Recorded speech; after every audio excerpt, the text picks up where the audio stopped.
మీ పేరమ్మా? నా పేరు వచ్చేసి మియాపురం శ్రీవాణి, శార్వాణి సంగీత నృత్యానికేతన్.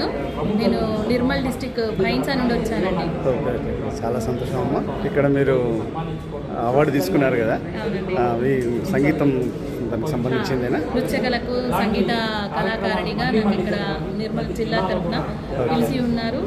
విశ్వబ్రాహ్మణ ధర్మపీఠము స్థాపించి మాకు ఇన్ని సంవత్సరాలు అయిందా అని అన్నట్టుగా అనిపిస్తుందండి. 1974 2024 సంవత్సరం వరకు ఇప్పుడు వాళ్ళు శాయశక్తుల ఎంతమంది పెద్ద పెద్ద కళాకారులు, కవులు, కళాకారులు, నాట్య కళాకారులు, తర్వాత నృత్య కళాకారులు వచ్చేసి ప్రొఫెసర్స్, అష్టావధానులు, శతావధానులు, ఎంతో చాలామంది పెద్ద పెద్ద వాళ్ళు కలుసుకోవడం మా పూర్వజన్మ సుకృతంగా భావిస్తున్నామండి. మేము మా తల్లిదండ్రుల నుంచి వచ్చిన సంగీతాన్ని కూడా 65 సంవత్సరాలుగా రాముడు నాట్య కళా మండలి తరఫున మేము 65 సంవత్సరాలుగా బ్రహ్మంగారి జీవిత చరిత్రను మేము ప్రదర్శించడం జరుగుతుందండి.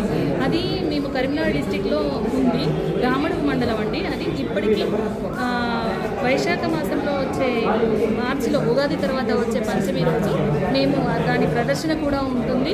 దీని ద్వారా నేను కూడా ప్రతి ఒక్కరికి ఆ స్వామివారి కృపా కటాక్షాలు పొందాలని, ఆ జీవిత చరిత్రను కూడా మీరు చూడాలని, మేము కూడా శాయశక్తుల మా కుటుంబ సభ్యులే అందరూ పెద్ద బ్రహ్మం గారి పాత్ర కానివ్వండి, నడుగు బ్రహ్మం గారి పాత్ర కానివ్వండి, వీరభోజయాచార్యులు కానివ్వండి, బాలబ్రహ్మం కానివ్వండి, సిద్ధప్ప గారు కానివ్వండి, ప్రతి ఒక్కరూ అంటే మన స్వామివారి చరిత్రను కూడా తెలుసుకోలేని పరిస్థితులలో మనం ఉన్నాము.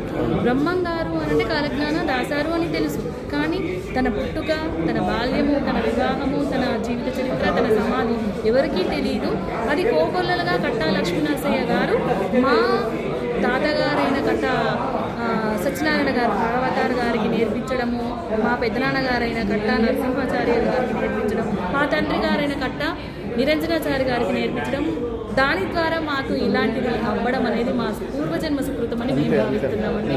ప్రతి ఒక్కరు కూడా స్వామివారి చరిత్రను తెలుసుకోవాలి.